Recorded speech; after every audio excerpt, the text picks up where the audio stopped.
కాంగ్రెస్ ప్రభుత్వం మాట నిలబెట్టుకోవాలని తెలంగాణ మున్సిపల్ సంఘానికి బలంగా వినిపిస్తుంది.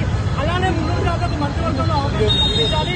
హోమ్ మినిస్టర్ ఏదైతే సీఎం దగ్గర పెట్టుకున్నారో తక్షణమే హోమ్ మినిస్టర్ కూడా మా ముందు కాపు ముద్దుబిడ్డకు ఇవ్వాలని మనస్ఫూర్తిగా కోరుకుంటున్నా. దయచేసి పిసిసి ప్రెసిడెంట్ గారికి కలిసి అవకాశం కల్పించి మా కోరిక నెరవేర్చాలని నేను నా తెలంగాణ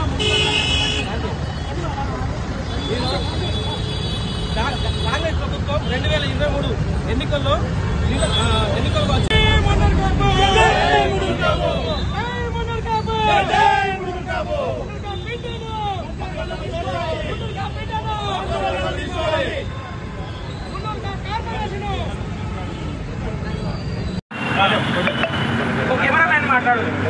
జై మునూర్ కాపు ఈ రోజు గాంధీ భవన్ లో ఈ అక్రమ అరెస్ట్ ని తెలంగాణ మునూర్ కాపు సంఘం తెలంగాణ మునూర్ కాపు తీవ్రంగా ఖండిస్తుంది.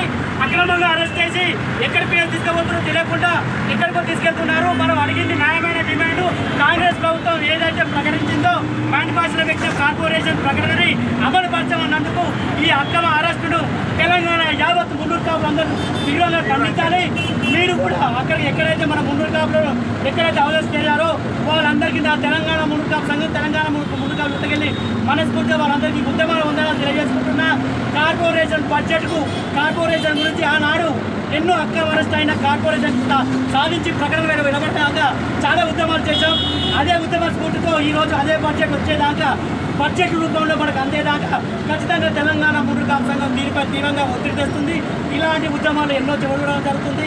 తక్షణమే మునూర్ కాపు కార్పొరేషన్ బడ్జెట్ విధి విధానాలు కార్పొరేషన్ చేయమని ప్రకటించాలని నేను తీవ్రంగా ఖండిస్తున్నా. ఇది కాంగ్రెస్ గవర్నమెంట్ నా తెలంగాణ మునూర్ కాపు సంఘానికి హెచ్చరిక కూడా అనుకోవచ్చు. జై మునూర్ కాపు.